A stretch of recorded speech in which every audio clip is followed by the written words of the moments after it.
பெரிய சுடர்களை உண்டாக்குவதை நீங்கள் அவர் கிருபை உள்ளது.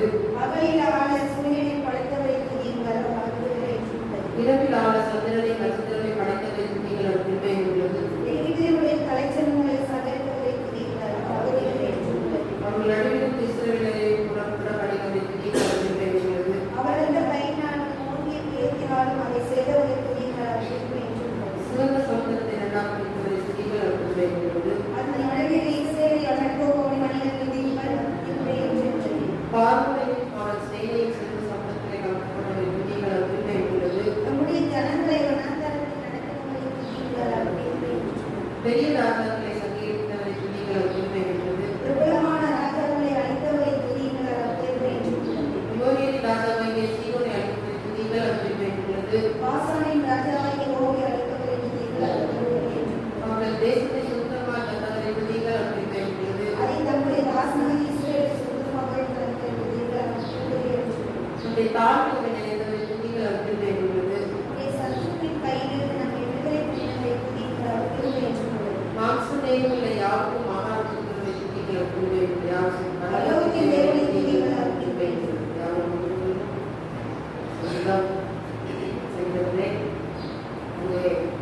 இது ஒரு கிருபையின் கீதமாக பாடலான சங்கீதம் காணப்படுகிறது.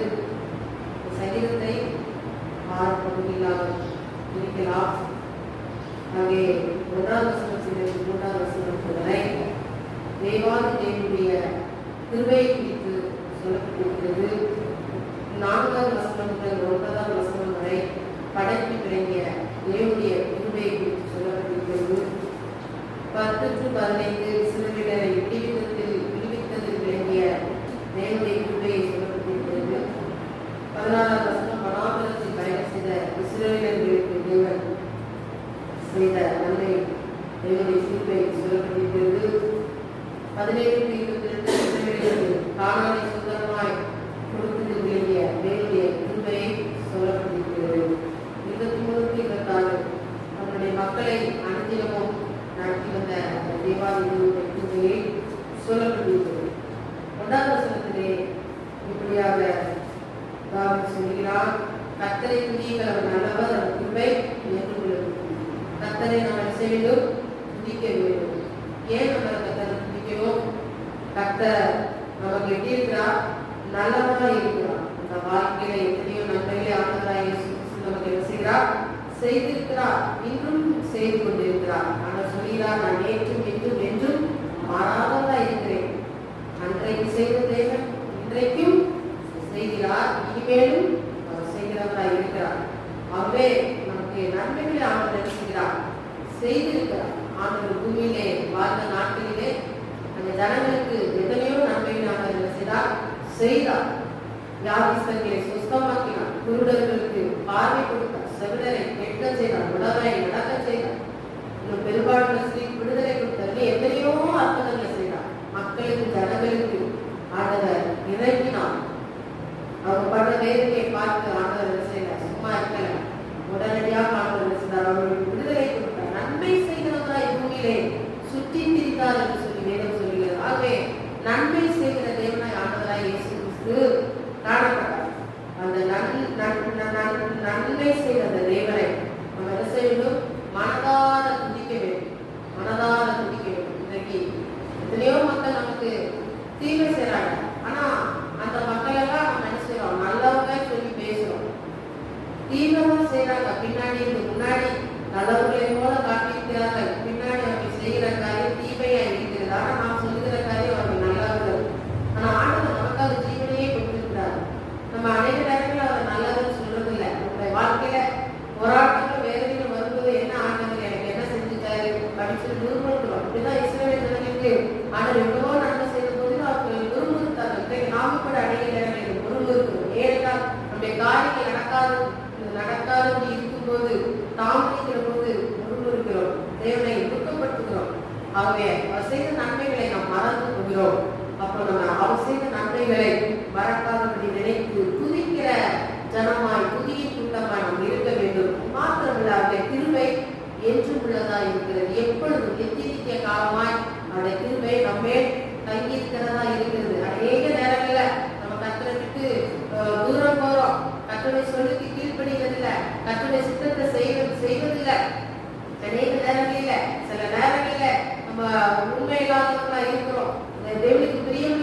வேண்டியதா இருக்கும், அனுபவிக்க வேண்டியதா இருக்கும். ஆனா ஆண்டவர் அப்படி செய்யல. நாம் செய்கிற தீமைக்கு அவர் நன்மை செய்கிறவரா இருக்கிறார். ஆனா கூட நம்ம மேல இறக்கமா தான் இருக்கிறாரு. நம்ம அநேக நேரம் ஆண்டவர் நம்ம கூப்பிடுறாரு, என் மகனே என் மகளே நீ என்னிடத்துல வா, அவன் இருதயத்தை தான் அப்படிலாம் கூப்பிடும்போது அநேக நேரங்களில் நம்ம செவியை சாய்க்காதபடி நம் செவியை திருப்புகிறோம். அங்கே கேளாதவர்களை போல இருக்கிறோம், தூரம் போகிறோம். ஆனா கூட ஆண்டவர் கிருபையாக நம்ம மேல இருக்கிறார். யோசிச்சு பாருங்க, நம்ம நம்ம நம்ம நம்ம பிள்ளைகளோ இல்லைன்னா நம்ம நேசிக்கிறவங்களோ நம்ம சொல்றத செய்யலன்னா நமக்கு என்ன வரும்? கோபம் வரும். அப்புறம் அவங்க நம்ம தண்டிப்போம். சில நேரங்களில் சில காலத்தில் நம்ம பேசாம கூட இருப்போம். ஆனா அப்படிப்பட்ட காரியங்களிலே நம்ம செய்து விடுகிறோம். ஆனா ஆண்டவர் இயேசு கிறிஸ்து நம்ம எவ்வளோ காரியங்கள் நம்ம செஞ்சாலும் ஆண்டவர் என்ன செய்கிறார்? மன்னிக்கிறவரா இருக்கிறார். அதே நேரத்திலே கிருபை நிறைந்தவரை மேலே இருக்கிறார். கிருபையா இருக்கிறதுனால தான் நம்ம இன்னைக்கு ஜீவனோட இருக்கிறோம். இல்லைன்னா நம்ம செய்கிற காரியங்களுக்கும் துன்மார்க்கங்களுக்கும் பிரியமில்லாத காரியங்களுக்கும் நம்ம என்னைக்கும் அடிச்சு போயிருப்போம். ஆனால் என்னைக்கும் நம்ம அடிச்சிருப்பாரு. ஆனா நம்ம அடிக்கல. ஏன் நம்ம செய்யலன்னா அவரு நம்ம மேல இறக்கமா தான் இருக்காரு, பாசமா தான் இருக்காரு. இதயகுமார தவறு செய்து அவர் போனபோது அவன் மேல அவர் தகவல் என்ன செய்கிறார்? பிரியமா தான் இருக்கிறான். என்னைக்கு நாள் வருவாங்க ஒரு நம்பிக்கையில விசுவாசத்துல தகவல் இருக்கிறான். அதே போல ஒரு நாள் அந்த மகன் பாவம் செய்து பணங்களை எல்லாம் செலவழித்து துன்மார்க்கனாய் அவன் துன்மார்க்கத்தை விட்டு மனம் திரும்பி தன் தகப்பனத்தில் வரும்போது தகப்பன் அந்த மகனை ஏற்றுக் கொள்கிறான். அதே போல அநேக நேரங்களிலே சில நேரங்களிலே நம்ம மனம் திரும்பி நம்ம என்ன செய்கிறோம்? தகப்பனத்தில் வர சில நேரங்களிலே நம்ம அப்படியே நம்ம இருக்கிறோம். ஆனா கூட ஆண்டவர் எதிர்பார்த்துக்கிறார். இல்லைன்னா என்னைக்கு நாள் என் பிள்ளை என்னிடத்துல வந்து சேருவாள் என்கிற ஒரு நம்பிக்கையோடு விசுவாசத்தோடு கிருபையாய் அவர் காத்துக் கொண்டிருக்கிறார். அந்த கிருபை எப்பொழுதும் நம்மளை என்ன செய்கிறது? தாங்கி கொண்டிருக்கிறதாகவே தான் நாம் மீட்பது நிர்மலமாக இருக்கும். சுத்த கிருபை சொன்னது போல இன்றைக்கு நாம் நிர்மலமான அதற்கு இருக்கிறோம். எத்தனையோ மக்கள் இந்த நாட்டில் இல்ல, பூமியில இல்ல. ஆனா கூட ஆண்டவரை அழித்து போடல. நம்ம எத்தனையோ நேரத்தில் தேவனுடைய சித்தத்துக்கு விலகி ஓடுகிறோம். ஆனா கூட அவருடைய கிருபை நம்மளை தாங்குகிறது. அப்ப நம்ம அவருடைய கிருபை நம்மளை தாங்குறதுனால நம்ம மீண்டும் மீண்டும் நினைச்சக்கூடாது, பாவம் செய்யக்கூடாது, மீண்டும் மீண்டும் கட்டளை துக்கப்படுத்த கூடாது. அந்த தேவனுடைய கிருபையில இன்னும் அதிகமாய் கிட்டி சேரணும். எப்படி தேவனுடைய கிருபையில கிட்டி சேர முடியும்? அந்த சமூகத்துல நம்ம அதிகமாய் கடந்து வரும்போது, ஜெபிக்கும் போது, வேதத்தை ஆராய்ச்சி செய்யும் போது அந்த கிருபையை நம்ம நினைச்ச முடியும், பெற்றுக்கொள்ள முடியும். அப்ப நம்ம என்ன செய்யணும்? கர்த்தரை துதிக்கணும். ஆலயத்துக்கு வந்து வாய்க்கு என்ன செய்ய கூடாது, வாயை மூடி இருக்க கூடாது. நல்லா வாயை விரிவா திறந்து கர்த்தரை துதிக்கணும். ஏன்னா வீட்டுல அவ்வளவு சத்தமா நம்மளால என்ன செய்ய முடியாது, துதிக்க முடியாது. ஆனா இது கர்த்தரை துதிக்கக்கூடிய ஒரு ஸ்தலமா இருக்கிறபடினால அந்த வாயை விரிவாய் திறந்து கர்த்தரை விடுதலையோடு நம்ம என்ன செய்ய முடியும்? கர்த்தரை துதிக்க முடியும், ஆராதிக்க முடியும். அது மாத்திரமல்ல, அவருடைய கிருபையை நினைத்து எப்பொழுது நம்மை போற்றுகிற ஜனங்களா இருக்கிறோம். கிருபையை நினைச்சு பார்க்கணும். எவ்வளவு ஆண்டவர் நம்ம மேல எவ்வளவு கிருபையா இருக்கிறாரு. அதை நம்ம நினைச்சு பார்த்தாலே நம்மளால துதிக்காம நினைச்ச முடியாது, இருக்க முடியாது. இன்றைக்கு அநேக நேரங்கள் அந்த கிருபையை நம்ம எண்ணி பார்க்கறது இல்லை. ஆகவேதான் நம்ம துதிக்காதபடி இருக்கிறோம். ஆனா அவரை எப்பவும் செய்கிற அந்த கிருபையை செய்யணும், நினைத்து பார்க்கிறவங்களா இருக்க வேண்டும். ஆகவே அதை நாம் மறக்கக்கூடாது. அப்போ அவருடைய கிருபை நித்திய காலமா இருக்கிறதா இருக்கிற அந்த தேவாதி தேவனுடைய கிருபையை குறித்து சொல்லப்பட்டிருக்கிறது. 4வது வசனத்தை ஒருவராய் பெரிய அதிசயங்களை செய்கிறவரை துதிக்கிற கிருபை என்று ஆண்டவராகிய இயேசு கிறிஸ்து அவர் ஒருவராய் இருந்தாலும் அவர் பெரிய பெரிய அதிசயங்களை செய்கிற தேவனாய் இருக்கிறார். என்ன பெரிய அதிசயங்களை அவர் செய்துட்டாரு? அங்கே முதலில் இந்த உலகத்தை ஆண்டவர் தான் என்ன செஞ்சாரு? படைச்சார். வார்த்தையினால வானம் உண்டாக கிடக்குது, பூமி உண்டாக கிடக்குது சொன்னபோது அப்படியே உண்டாயிற்று. இதுமாக பூமி படைப்பில் எல்லாவற்றையும் ஆண்டவர் ஒருவரே இருந்து அதை படைத்தார் என்று பார்க்கிறோம். அப்போ அந்த ஒரு மனுஷனால அவ்வளவு பெரிய காரியத்தை செய்ய முடியுது. அப்ப நம்ம ஆராதிக்கிற தேவன் எவ்வளவு ஒரு பெரியவனாக இருக்கிறார், பெரிய தேவனாய் இருக்கிறார். அப்ப அவராலே நம்ம என்ன செய்ய முடியும்? பெரிய பெரிய காரியத்தை செய்ய முடியும். நம்மளால செய்ய முடியுமா? நம்மளால கொஞ்சம் சின்ன வீட்டுல இருக்கிற சின்ன சின்ன வேலையை நம்மளால செய்ய முடியல. அதுக்கு கூட வீட்டுல ஒரு 2 பெண்கள் இருந்தா நம்ம என்ன செய்வோம்? எதிர்பார்ப்போம்.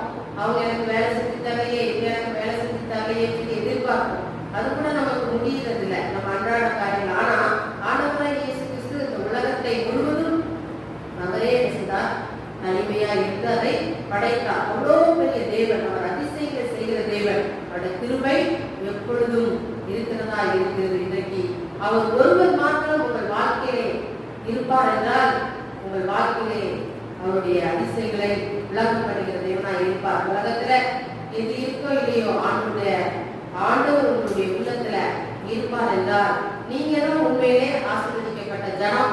நீங்க தான் உண்மையிலே ஐஸ்வர்யமான ஜனம். பணக்காரங்க, உலகத்துல பணக்காரங்க யார்? ஆஸ்தி வச்சிருக்கிறவங்களா, அந்தஸ்து வச்சிருக்கிறவங்க இல்ல. ஆண்டவர் உள்ளத்துல நீங்க வச்சிருக்கீங்களா? நீங்க தான் பணக்காரங்க.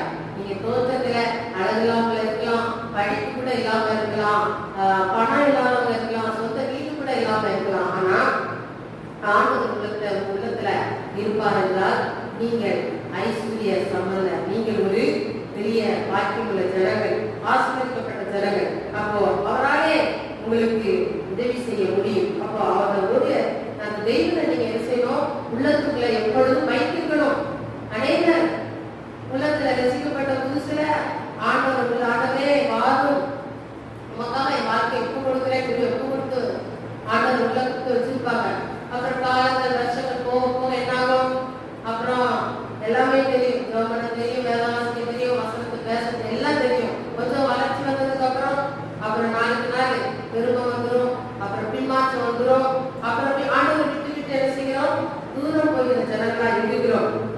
அப்போ நம்ம தூரம் போகிற ஜனங்களா இருக்கும் போது ஆண்டவர் என்ன செய்ய முடியாது? நம்ம குடும்பத்துல இருக்க முடியாது. சில நேரங்கள்ல நம்ம ஆண்டவர் பிள்ளைகளே சொல்லிட்டு இருந்தா கூட மறைமுகமான பாவங்கள் எத்தனையோ மனிதர்கள் செய்யறாங்க. மறைமுகமான பாவம் தான் எது? தேவனுக்கு பிரியமில்லாதது, விபச்சார, வேசித்தனம், குடி, இது கோயிலை, இது பலவிதமான அந்தரங்க பாவங்கள், இல்ல சினிமாவுக்கு அடிமை, பலவிதமான ஏதோ ஒரு காரியத்துக்கு அடிமையாக்கப்படுகிறார்கள். மறைவான ஒரு பாவம். அப்படியாக இருக்கும்போது ஆண்டவர் உள்ளத்துல கைவிக்க முடியாது. ஆண்டவர் பரிசுத்தமான இடத்துல வாசம் பண்ணுகிறது. நான் சொல்கிறார், நான் பரிசுத்தம் உள்ள தேவன், ஆகையா நீங்கள் பரிசுத்தமாய் இருங்கள். பரிசுத்தம் உள்ள தேவனை பரிசுத்தத்தை செய்ய முடியும், ஆசரிக்க முடியும், தொழுது கொள்ள முடியும். அப்ப அவர் பரிசுத்தத்தின் தேவன். அவர் அசுத்தத்துல முடிவு இருக்க அவரால் என்ன செய்ய முடியாது. அப்ப நம்ம பரிசுத்தமாக்கப்பட வேண்டும். நம்ம என்னதான் ரசிக்கப்பட்டவர்களா இருந்தாலும் தேவனுக்கு பிரியமில்லாத பாவங்கள் மறைவா இருக்கும் என்றால் அதை நாம் என்ன செய்ய வேண்டும்? அகற்றி போட வேண்டும். அப்பதான் அவர் நிரந்தரமாய் தங்கி இருக்க முடியும். பாவத்தோட அவரால் வாழ முடியாது.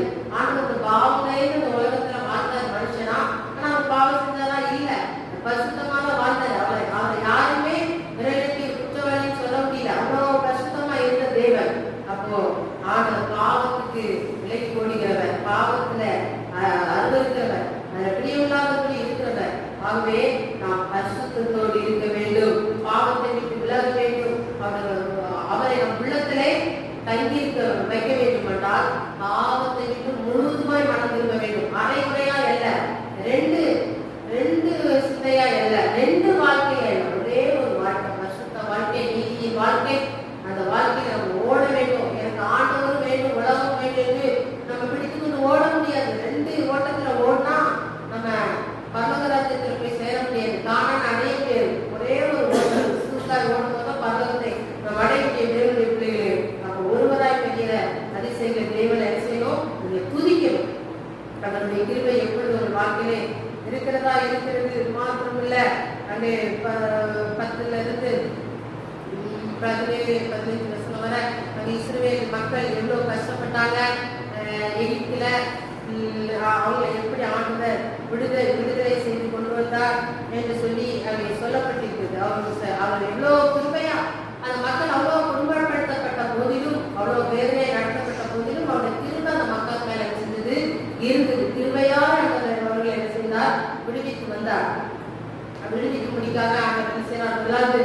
அவருடைய கூக்குரலை கேட்கிறார். கேட்டு ஆளுக்கு நிமித்தமாக ஆட்களை அனுப்பி ஆண்டவர் மோசை அனுப்பி அவர்களை விடுவிக்கிறார். அது மாத்திரமல்ல, அவர்கள் வரும்போது செங்கடல்கள் அவர்களுக்கு எதிராக இருக்கிறது, நடந்து செல்ல முடியவில்லை. அந்த செங்கடலில் கூட பார்வோன் சேனை எப்படியாவது இஸ்ரவேல் ஜனங்களை அழித்து விட வேண்டும், பிடித்து விட வேண்டும் என்று வரும்போது அங்கே இந்த செங்கடலிலே ஆண்டவர் பார்வோனையும் சேனையும் அழித்து கொண்டார் சொல்லி பார்க்கிறோம். அப்பாங்க எவ்வளோ அடிமைத்தனமாக பார்வோன் வச்சிருந்தாலும் ஆண்டவர் விடுதலை கொடுக்கிறார். மீண்டும் அவர் கொடுக்கிறார், மீண்டும் விடுதலை கொடுக்கிறார். அப்போ இவ்வளவு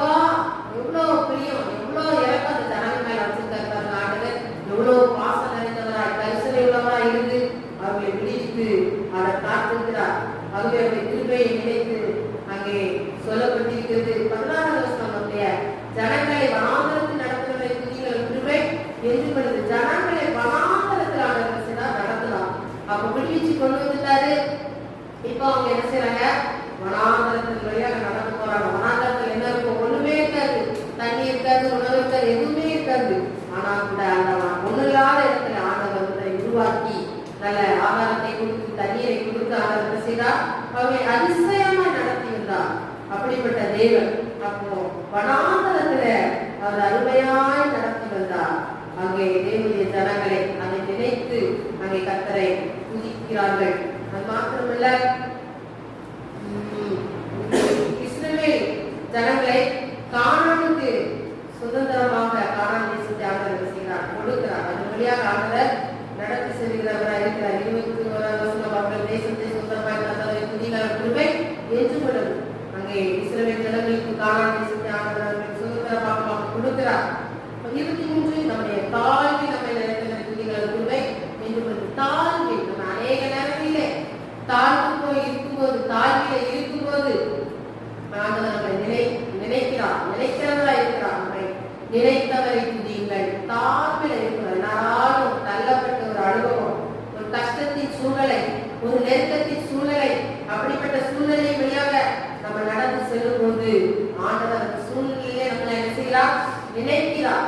அந்த சூழ்நிலையில கஷ்டப்பட்ட யாரும் நம்ம நினைப்பாங்களா? கஷ்டப்பட்ட யாரும் நினைக்க மாட்டாங்க. நல்லா இருந்தா மட்டும்தான் எல்லாரும் வருவாங்க.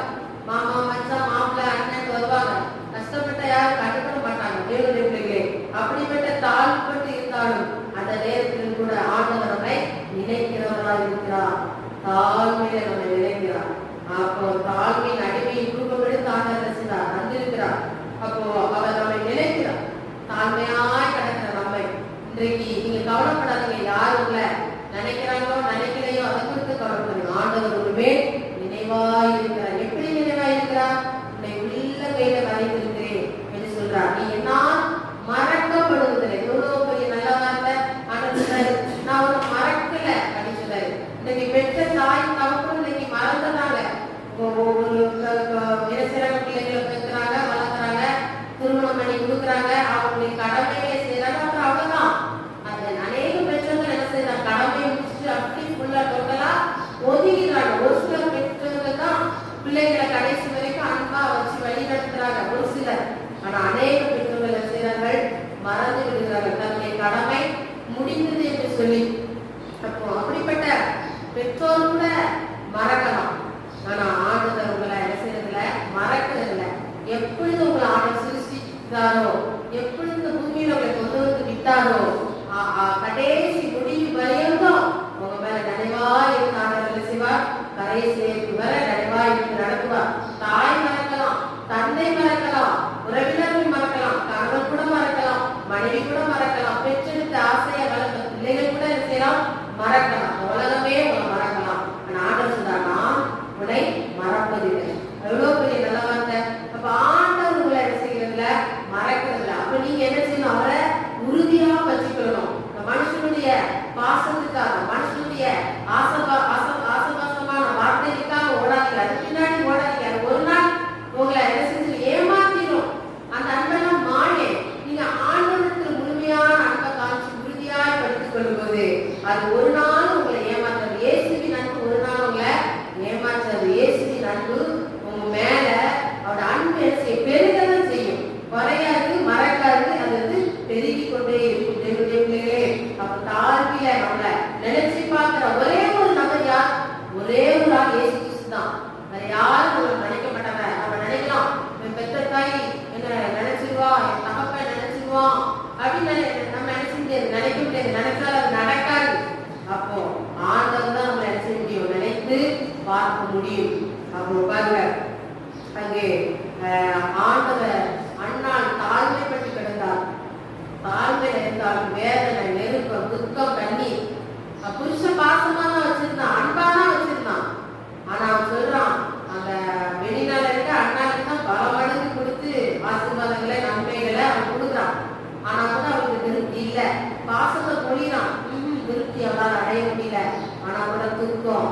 ஆனா ஆண்டவர் மேல, ஆண்டவர் சமூகத்துல அவனுடைய தாழ்மையை, நிந்தைய அவன் திறந்து சொல்லும்போது ஆண்டவர் அதை கேட்டு என்ன செய்கிறார்? நினைத்து அவரை ஆசீர்வதிக்கிறார். நினைக்கிறார். ஆண்டவர்களை நினைக்கணுமா? நீங்க ஆண்டத்தை ஓப்பனா பேசுங்க, ஆண்டத்தை நண்பனா பழகுங்க. ஆண்டவர் ஒரு அடுத்தால் மாதிரி பார்க்காதீங்க, டிஸ்டன்ஸ் கீப் பண்ணாதீங்க. ஆண்டத்தை நெருக்கமா வாங்க, உண்மையே சொல்லுங்க, கூட இருங்க, அவர் முத்தம் செய்யுங்க. அவர்களை நினைப்பார், நினைத்து பார்ப்பார். எல்லா சூழ்நிலையிலும் மனாதரமான சூழ்நிலையா இருந்தாலும் சரி, நீங்க தாழ்மைப்பட்டு ஒதுக்கப்பட்டு நெருக்கப்பட்டு அவமானப்படுத்தப்பட்டு இருந்தாலும் ஆண்டவர் உங்களை நினைத்து அவர்களை கேட்க வல்லமை உள்ளவராக இருக்கிறார். அவர்களுடைய கிருபை என்று உள்ளது. ஆண்டவர் நம்முடைய மக்களுக்கு அனுதினமும் அப்படியாக அன்பாக ஆண்டவர் நடத்துகிறது இருக்கிறார். ஆகவே அந்த பரலோகத்தின் தேவனை துதிங்க, அந்த கிருபை என்றும் உள்ளதா இருக்கிறது. ஆகவே சங்கீதத்தில் நாம் பார்த்து பிரகாரமாக கர்த்தரை எப்பொழுதும் துதிங்கள். ஆண்டவராகிய இயேசு கிறிஸ்து நல்ல தேவன், அவர் தீமை செய்கிற தேவன் அல்ல, மக்கள் மேல் இரக்கமாய் கரிசனையாய் இருக்கிற தேவன். மனதால் குறித்தவர் நாமத்தை மகிமைப்படுத்துவோம். இரண்டாம் அதிகாரம் 18ஆம் வசனத்தை நாம் வாசிப்போம். 1600ஆம் பக்கம் இருக்கிறது. 2:18. அப்பொழுது கர்த்தர் தமது தேசத்துக்காக வைராக்கியம் கொண்டு தமது ஜனத்தை கடாட்சிப்பார். எல்லாம் சேர்ந்து 3 முறை வாசிப்போம். அப்பொழுது கர்த்தர் தமது தேசத்துக்காக வைராக்கியம் கொண்டு தமது ஜனத்தை கடாட்சிப்பார். இன்னொரு அப்பொழுது கர்த்தர் தமது தேசத்துக்காக வைராக்கியம் கொண்டு தமது ஜனத்தை கடாட்சிப்பார். இன்னொரு முறை கர்த்தர் தமது தேசத்துக்காக வைராக்கியம் கொண்டு தமது ஜனத்தை கடாட்சிப்பார். அல்லேலூயா, அல்லேலூயா. ஆண்டவர் தம்முடைய ஜனத்துக்காக வைராக்கியம் கொள்கிறவராக இருக்கிறார். அல்லேலூயா சொல்லுங்க. கடாட்சிப்பார் என்றால் இரக்கம் பாராட்டுவார். அல்லேலூயா சொல்லுங்க. கடாட்சிப்பார் என்றால் என்ன அர்த்தம்? இரக்கம் பாராட்டுவார். அல்லேலூயா சொல்லுங்க. ஆண்டவர் தம்முடைய ஜனத்தின் மேல் இரக்கம் பாராட்டுகிறவராக இருக்கிறார். அல்லேலூயா சொல்லுங்க. அந்த வாரத்திலே கூட நான் மகளுக்காக ஃபீஸ் கட்ட வேண்டியிருந்தது. இடத்துல ஒரு கிரெடிட் கார்டு இருந்தது. அதன் மூலமாக நான் கேட்டுக்கொண்டு அந்த பணம் திடீரென்று பிளாக் ஆகிவிட்டது. அப்போது நான் மிகுந்த ஒரு சிரமத்துக்குள்ளானேன். என்ன செய்வதற்கு தெரியாமல் இருந்த திடீரென்று நம்பர், என்னுடைய நம்பர் மாறி என்னுடைய வேறொருடைய நம்பர் வந்துவிட்டது. ஒரு மிகுந்த ஒரு போராட்டத்துக்குள்ளாக காணப்படுகின்ற ஒரு வாரம் மிகுந்த சிரமத்துக்கு என்பதாக அந்த கார்டை கர்த்தர் கேன்சல் பண்ண உதவி செய்தார். ஒரு அல்லேலூயா சொல்லுங்க. அப்ப நம்முடைய வாழ்க்கையில சில வேலைகளை சத்துரு எப்படி வருமானமே சொல்ல முடியாது. எந்த பகுதியிலே வந்து நம்மை பலவீனப்படுத்த வேண்டும், நம்மை சோர்வடைய செய்ய வேண்டும், நமக்கு கடன் பிரச்சனையை உண்டாக்க வேண்டும் என்று சொல்லி பிசாசானவன் அவன் திட்டம் போட்டு கொண்டிருக்கிறான். அது மட்டுமல்ல, மகள் ஏஞ்சல் அவருக்கு கடந்த வாரத்திலே மெடிக்கல் டெஸ்ட். பொதுவாக அவளுக்கு இந்த ரத்தம் எடுக்கும் போது அவள் மயங்கி விடுவார். ஊசி போடும்போது கூட கடந்த கொரோனா காலத்துல கூட அவள் ஊசி போடும்போது அவ மயங்கிட்டார். கிட்டத்தட்ட ஒரு 10-20 நிமிஷம் அப்படி மயக்கத்துல இருந்தார். இப்போ மெடிக்கல் டெஸ்ட்டுக்கு அவளுக்கு ஊசிலாம் போடணும், ரத்தம் எடுக்கணும், கூட யாருமே போகல, தனியாக போனான். பயந்து கொண்டே இருந்தார். நாங்கள் இங்கிருந்து உபவாசித்து ஜெபம் பண்ணி கொண்டிருந்தோம். நானும் மனைவியும் ஆண்டவரே பிள்ளைக்கு இறங்கப்பா என்று இருந்தோம். ரொம்ப நேரமா ஒரு பதில் இல்லை. திடீரென்று சொன்னாப்பா 3 ஊசி போட்டார்கள், ஆனால் எனக்கு மயக்கமே வரல. அப்ப தேவன் நம்முடைய எல்லா காரியங்களிலும் நமக்கு உதவி செய்கிறவராக இருக்கிறார். அல்லேலூயா. ஒவ்வொரு நிமிஷமும் ஆண்டவருடைய உதவி நமக்கு கிடைக்கிறது. சொல்லுங்க, தேவையா இருக்குது. ஒவ்வொரு இதுலையும் அப்ப பாருங்க, ஒவ்வொரு காரியத்திலும் தேவையா இருக்குது. பாப்பா அவர் திரும்ப 3வது ஆண்டு அவள் அங்கே காலேஜ் போயிருக்கிறார். காலேஜ் போயிருக்கும்போது ஹாஸ்டல்ல அவருக்கு கட்டில் கொடுத்துருக்காங்க. கட்டில பார்த்தீங்கன்னா இந்த அடுக்கு கட்டு, கீழே ஒரு கட்டு, மேல ஒரு கட்டு, அதுல அந்த இரும்பு கம்பியே வைக்காம கொடுத்துருந்தாங்க. திடீர்னு ராத்திரி தூங்கிட்டு இருக்கும்போது கீழே விழக்கூடிய ஒரு சூழ்நிலை இருக்குது. அவர் வேதனையோடு இருந்தார். ஆனாலும் தக்க கேட்ட நேரத்துல வந்து அவளுக்கு இந்த கம்பி அந்த சைட்ல அடிச்சு கொடுத்தார். அவர் அழுகையா சொல்லுங்க. அவர் ஒவ்வொரு காரியத்திலும், நம்முடைய குடும்பத்திலும், நம்முடைய பிள்ளைகளுடைய வாழ்க்கையிலும் தொழிலிலும் நம்முடைய பிசினஸிலும் தேவனுடைய இரக்கம் தேவை. எல்லாம் கரவேற்றி கர்த்தரை ஸ்தோத்திரம். ஹalleluya ஹalleluya. ஆண்டவருடைய இரக்கம் இல்லாமல் இந்த உலகத்தில் நம்ம என்ன செய்ய முடியாது? சொல்லுங்க சொல்லுங்க. புலம்பல் 3:22 என்ன சொல்லுகிறது? வாசிங்க பாருங்க. புலம்பலின் புத்தகம் 3ஆம் அதிகாரம் 22ஆம் வசனம் என்ன சொல்லுகிறது? வாசிங்க பாருங்க. நாம் நிர்மலமாக இருப்பது கர்த்தருடைய கிருபையே. அவருடைய இரக்கங்களுக்கு முடிவில்லை. எல்லா கரங்களை தட்டி கர்த்தரை ஸ்தோத்திரம் பண்ணுங்க. இந்த காலையில நீங்க வந்திருக்கீங்கன்னா சும்மா இல்ல. ஏதோ கர்த்தர் தினமும் எனக்கு ஜீவனை கொடுத்துட்டா நான் வந்துட்டே இல்ல. ஆண்டுடைய மகா இரக்கத்தின்படி ஒரு அல்லேலூயா சொல்லுங்க. அதுதான் நீங்க காலையில இந்த சபையில இருக்கிறீங்க, அந்த ஆலயத்தில் நீங்க உட்கார்ந்துருக்கீங்க. அல்லேலூயா. ஆண்டுடைய இரக்கங்களுக்கு முடிவில்லை. அதை அடுத்த வசனம் வாசிக்கமா? அடுத்த வசனம் வாசிக்க. புலம்பல் 3:22. அடுத்த வசனம். அவர் இரக்கங்களுக்கு முடிவில்லை. தொடர்ந்து வாசிக்கலாமா? புலம்பல் 3:22 வாசிக்க. வசனத்தை வாசிக்க. வாசிக்கல. அதுக்கு யாரும் எரேமியா கட்டளை புலம்பல். எரேமியா புத்தகத்துல கட்டளை புலம்பல் இருக்கு. 3:22 காலைதோறும் புதியவைகள். ஒரு அல்லேலூயா சொல்லுங்க. காலைதோறும் வெடிப்பட்டவைகள் புதிதானவைகள். ஒரு அல்லேலூயா சொல்லுங்க. ஆண்டுடைய இரக்கம் வேணுமா? எத்தனை பேருக்கு வேணும்? ஒரு அல்லேலூயா சொல்லுங்க. அப்ப காலைதோறும் அப்படி சந்தத்துல நீங்க என்ன செய்யணும்? காக்கணும். ஒரு அல்லேலூயா சொல்லுங்க. காலைதோறும் என்ன பண்ணணும்? ஆண்டுடைய பாதத்துல காத்திருக்கணும். ஆண்டவர் என்ன பண்ணுவாரா? ஒவ்வொரு நாளும் ஒரு கூடை எடுத்துப்பாரு. கூடை வச்சிருக்கீங்களா? இந்த கூடை பழங்காலத்து கூட எப்படி வச்சிருப்பாங்க? பிளாஸ்டிக் கூடை, இந்த ரவுண்ட் கூடை எல்லாம் இருக்கும். அந்த கூடைலாம் பாத்தீங்கன்னா அதுல பூ கொண்டு வருவாங்க, நிறைய காரியங்கள்லாம் கொண்டு வருவாங்க. அதுதானே? அப்ப ஆண்டவர் அந்த கிருபைகளெல்லாம் வச்சுட்டு காலையில யாரெல்லாம் காத்திருக்காங்களோ அவங்களுக்கெல்லாம் கிருபையை கொடுத்துட்டு போயிடுவாங்க. வெளியா சொல்லுங்க. அப்ப நீங்களும் காத்திருந்தீங்கன்னா ஆண்டவர் காலையில உங்களுக்கு கிருபையை உங்களுக்கு தர நல்லவராக இருக்கிறார். வெளியா வாசிகள். சகரியா 1ஆம் அதிகாரம் 14ஆம் வசனத்தை வாசிப்பாங்க. சகரியா 1ஆம் அதிகாரம் 14ஆம் வசனம். சகரியா தீர்க்கதரிசன புத்தகம். என்னோட பேசின தூதன் என்னை நோக்கி, சேனைகளின் கர்த்தர் உரைக்கிறது என்னவென்றால், நான் எருசலேமுக்காகவும் சீயோனுக்காகவும் மகா வைராக்கியம் கொண்டிருந்தேன். ஒரு அல்லேலூயா சொல்லுங்க. வைராக்கியம் என்றால் என்ன அர்த்தம்? பிடிவாதம். அழகான சூப்பர். பிடிவாதம். சிலர் சொல்லுவாங்க, நான் என் புருஷன்கிட்ட பேசவே மாட்டேன், அக்காட்ட பேசவே மாட்டேன், என் பிள்ளைகிட்ட பேசவே மாட்டேன்னு சொல்லி நம்ம எப்படி இருப்போம்? பிடிவாதமா இருக்கும். ஆண்டவர் சொல்லுகிறார், சீயோனுக்காகவும் எருசலேமுக்காகவும் நான் எப்படி இருப்பேன்? மகா வைராக்கியம், மகா பிடிவாதமா இருந்தேன். சீயோன் யார் சொல்லுங்க? சீயோன் யார்? ஆண்டவரால் தெரிந்து கொள்ளப்பட்ட ஜனம். எருசலேம் யார்? கர்த்தருடைய மக்கள். ஆண்டவர் சொல்கிறார், நாம் எருசலேமுக்காகவும் சீயோனுக்காகவும் மகா வைராக்கியம் கொண்டிருந்தேன். ஒரு அல்லேலூயா சொல்லுங்க. சகரியா 8:2 திரும்பவும் ஆண்டவர் சொல்கிறார். வாசிங்க. சகரியா 8:2 வாசிங்க.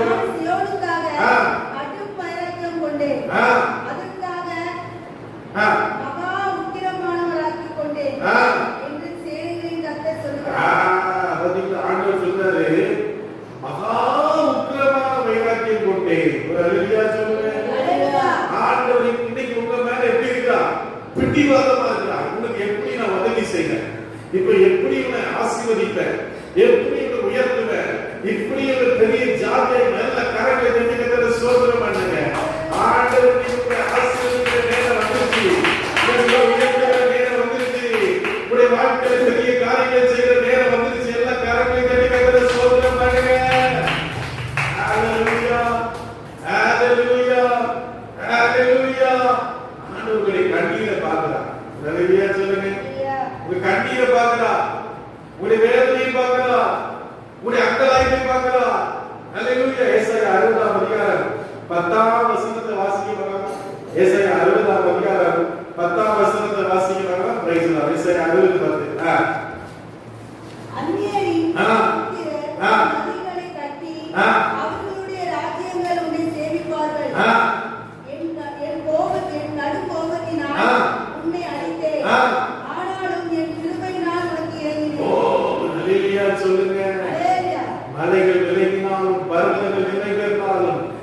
கிருபை உன்னை விட்டு விலகாமலும் என் சமாதானத்தை உடன்படிக்கை உன்னை விட்டு நிறைவேறாமலும் இருக்கும் என்று உன்னை மனதுருகிற கர்த்தர் சொல்லுகிறார். ஒரு அல்லேலூயா சொல்லுங்க.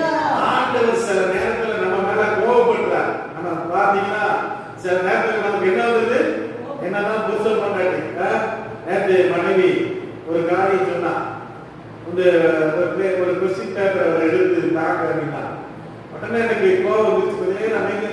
நான் எடுத்து கொடுத்துட்டேன்ல கேட்டு அப்படின்னு சொல்லி அதை கொஞ்சம் கோபப்பட்டேன். அப்புறம் சில நேரங்கள் இந்த மாதிரி நம்ம குடும்பத்துல சில காரியங்கள் நம்முடைய மனைவியோ பிள்ளைகளோ இந்த புருஷனோ கேட்கும் போது சில டென்ஷன் நிமித்தமா நமக்கு என்ன வந்தது, கோபம் வந்தது. நம்ம ஆண்டவர் சில நேரத்துல அவர் கோபப்படுகிற தேவனாய் இருந்தாலும் அவர் சொல்லுகிறார், ஓ பிரைஸ் தி லார்ட், கடும் கோபத்தினால் உன்னை அடித்தேன், ஆனால் கிருபையினால் உனக்கு இறங்கினேன். ஒரு அல்லேலூயா சொல்லுங்க. ஏசாயா 54 அதிகாரம், ஏசாயா 54 அதிகாரத்துல 7ஆம் வசனமா அற்ப காலம் கொண்ட கோபத்தினால். எத்தனாம் வசனமா? 8ஆம் வசனம் வாசிக்கமா? அற்ப காலம் கொண்ட கோபத்தினால் என் முகத்தை இதை பொழுது உனக்கு மறைத்தேன். எல்லா கரங்களையும் தட்டி கர்த்தரை ஸ்தோத்திரம் பண்ணுங்க. சில நேரத்தில் கர்த்தர் கோபத்தினால அவர் உன்னை மறந்துடுறார். ஒரு அல்லேலூயா சொல்லுங்க. மோசேயை பார்த்து நீ கண்மலையை பார்த்து நீ என்ன செய்ப்பா சொல்லுங்க, பேச அப்படின்னா என்ன சொன்னாரு? அவர் என்ன பண்ணாரு? பாவத்துல அடிச்சார். பேச சொன்னா என்ன செய்யணும்? பேசணும். அல்லேலூயா. அவருக்கு டென்ஷன் ஆகி என்ன பண்ணாரு? அடிச்சார். உடனே ஆண்டவர் சொன்னார், என்ன சொன்னார்னா, நீ எங்க போ, கானானுக்கு போக முடியாது பாவித்தார். ஒரு அல்லேலூயா சொல்லுங்க. கானானுக்கு நீ என்ன செய்ய முடியாது, போக முடியாது சார். எவ்வளவோ கெஞ்சி பார்த்தான், எவ்வளவோ பண்றான். ஆனா கர்த்தர் பாத்தீங்கன்னா அவன் மறிக்கும் போது ஆண்டவரே வந்து வணக்கம் பண்றார். அல்லேலூயா சொல்லுங்க. வாசிங்க, வசனத்தை வாசிங்க, அருமையா இருக்கும். உபாகமத்தின் புஸ்தகம் 32 அதிகாரம் கடைசி அதிகாரம். உபாகமம் 34 அதிகாரத்துல 34 5ஆம் வசனத்திலிருந்து வாசிங்க. அப்படி கர்த்தரின் தாசனாகிய மோசே மோவாப் தேசமான அவ்விடத்திலே கர்த்தருடைய வார்த்தையின்படியே மரித்தார். அவர் அவனை மோவாப் தேசத்தில் உள்ள பெத்பேலியாருக்கு எதிரான பள்ளத்தாக்கிலே அடக்கம் பண்ணினார். யாருமா? யார் அடக்கம் பண்ணா? கர்த்தர் அடக்கம் பண்ண. வேதத்துல ஒரு மனுஷனுக்கு தேவன் அடக்கம் பண்ணான்னு சொல்லி வசனம் இல்ல. ஆதாம் இருக்கிறா, ஆபிரகாம் இருக்கிறா, எத்தனையோ பேர் இருக்கிறாங்க. ஆனா ஆண்டவர் அடக்கம் பண்ண ஒரே ஆள் யாரு? மோசே. அல்லேலூயா. கர்த்தர் அடக்கம் பண்ணாரு. கோபத்துல பாத்தீங்கன்னா எப்ப நீ காடாடுக்குள்ள போக மாட்டேன்னு சொல்லி ரொம்ப கோபமா பேசிட்டாரு. ஆனாலும் சரி, அந்த பையன் இவன் எவ்வளவு 40 வருஷம் எவ்வளவு கஷ்டப்பட்டான், எவ்வளவு ஜனங்களை கூட்டிட்டு வந்தான்னு சொல்லி பாருங்க. அவன் அடக்கப்பட்ட. அது மட்டும் இல்ல, அவன் செத்த உடனே பிசாசு வந்து போராடுறான். வாசிக்கிறாங்களா? யூதா புஸ்தகம், வெளிப்பட்டதுக்கு முன்னால, வெளிப்பட்ட கடைசி புஸ்தகத்துக்கு முன்னால யூதா இருக்காரு. அதுல பாருங்க, அதுல என்ன பண்றான் வாசிக்கிறீங்களா? மோசேயின் சரீரத்தை குறித்து பிசாசு போராடுறான்.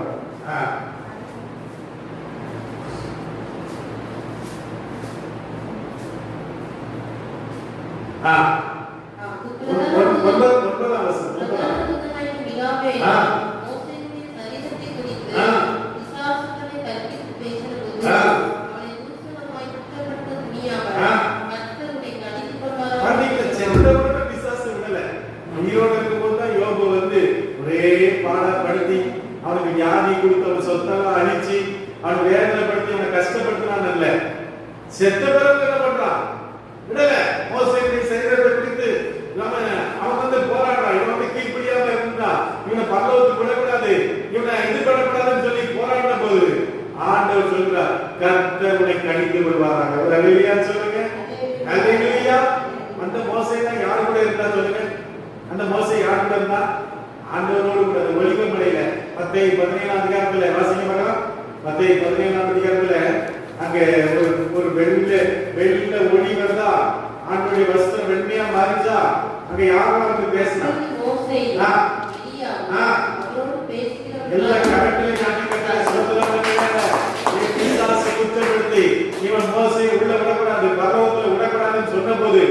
ஆண்டவர் சொன்னார், மோசே எங்க வீட்டில் எல்லாம் உண்மையாக இருந்தான். எல்லா கரங்களை சோதனை பண்ணுங்க. ஓ, எபிரேயர் 20 ஆண்டவர் மோசே குறித்து எழுதியிருக்கிறார், மோசே எங்க வீட்டில் எல்லாம் உண்மை உள்ளவர். ஹல்லேலூயா சொல்லுங்க. நீங்க ஆண்டவர் உங்களுக்கு தான் சொன்னார், இவன் உண்மையானவன்பா, இவன் நேர்மையானவன்பா, இவன் கபடற்ற உத்தம இஸ்ரவேலப்பா. உலகம் ஒன்றை பார்த்தோம், இவன் சரியான காடு, இவன் ஏமாத்துக்காரன், இவன் எட்ட, இவன் சரியான சரியில்லாதவன் சொல்லி உலகம் உங்களை பார்த்து சொல்லுது. ஆனா கர்த்தர் உங்களை பார்த்து சொல்லுறா, நீ உண்மையானவன், நீ நேர்மையானவன். ஹல்லேலூயா. ஒரு விபச்சார ஸ்திரியை இயேசுவிடத்துல கொண்டு வந்து சொன்னாங்க, இவ பாவம் செஞ்சிருக்கிறா, இவ அநேக குடும்பங்களை கெடுத்திருக்கிறா, இவ கெட்டவ அப்படின்னு சொன்னபோது ஆண்டவர் சொன்னார், இவள் என்னுடைய மகள். ஹல்லேலூயா. இவளுக்காக என் இரத்தத்தை நான் சிந்திருக்கிறேன், இவளுக்காக சிலுவையில் நான் மரித்திருக்கிறேன், இவளை நான் பரிசுத்தமாக்கி மீட்டெடுத்திருக்கிறேன். எல்லாம் கரங்களை தட்டி கர்த்தரை ஸ்தோத்திரம் பண்ணுங்க. ஹல்லேலூயா, ஹல்லேலூயா. யாக்கோபு 5ஆம் அதிகாரம் 11ஆம் வசனத்தை வாசிக்க பார்க்கலாம். யாக்கோபு 5ஆம் அதிகாரம் 11ஆம் வசனத்தை வாசிக்க பார்க்கலாம். Praise the Lord. யாக்கோபு 5:11 வாசிங்க. சீக்கிரம் முடிக்கலாம்.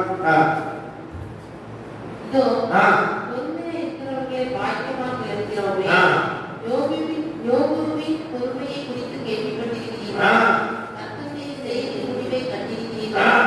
கர்த்தர் மிகுந்த உருக்கமும் இரக்கமும் உள்ளவராய். கர்த்தர் மிகுந்த உருக்கமும். சும்மா வாசிக்க கூடாது. எப்படி வாசிக்கணும்?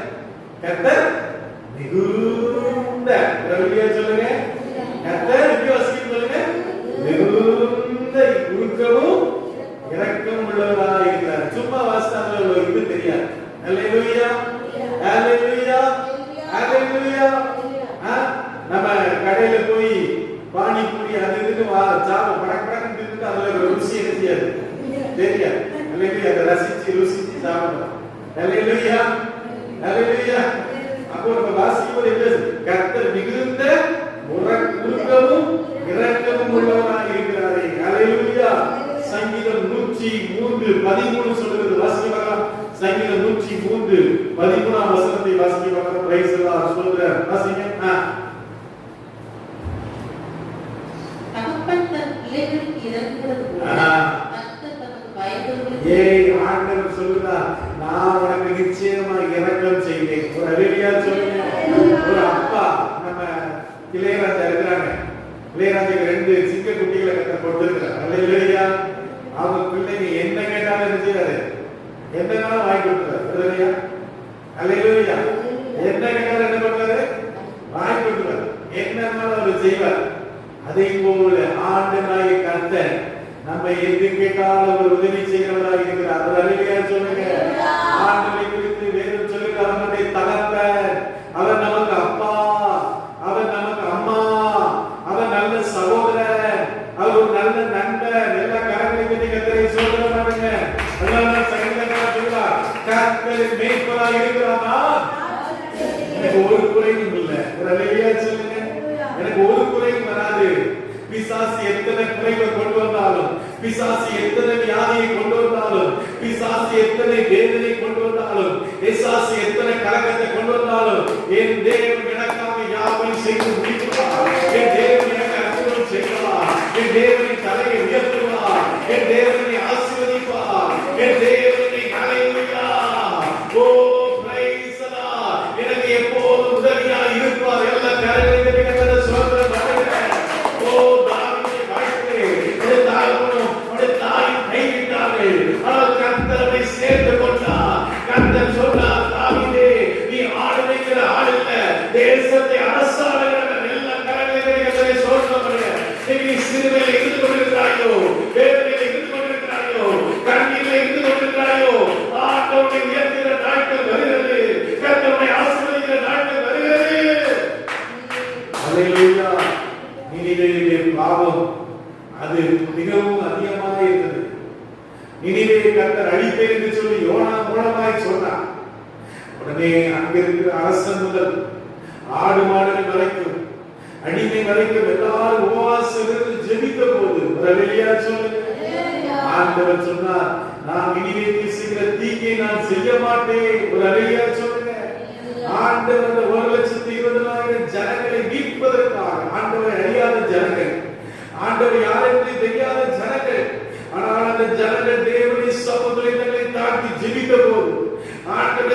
உங்களுடைய